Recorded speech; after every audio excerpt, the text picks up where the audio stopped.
Isang lalaki matapos tumalon sa MRT Guadalupe Station kanina umaga. At nagula, daang-daang pasahero ang na-stranded.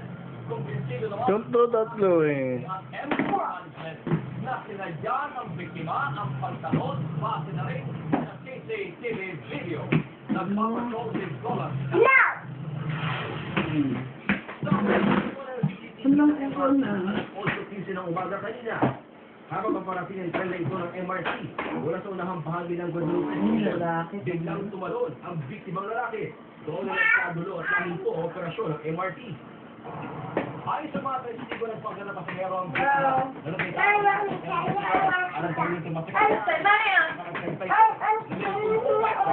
Chloe, I'm doing something.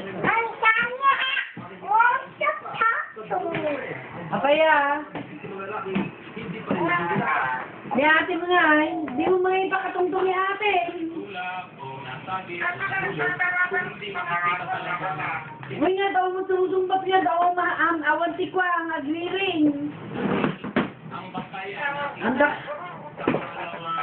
Awan! Bukod sa mga kaunang nalitang biktima, Ano subagsagot? Ay natino na nga eh. ang nakita sa kanyang bulsa. Ayon sa kamulo ng MRT, may Sino ba kami intatawag mo ba lang kanya? Dataka kayong abay na.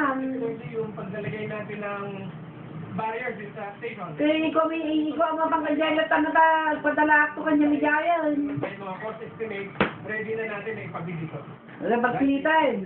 maraming pasahero na ng MRT na stranded. Ang ilan na pilitang bumaba ng tren. Wala mo. Nakal sa pasado alas Yeah? na naibalik sa normal ang operasyon ng MRT. Habang nila isang punerarya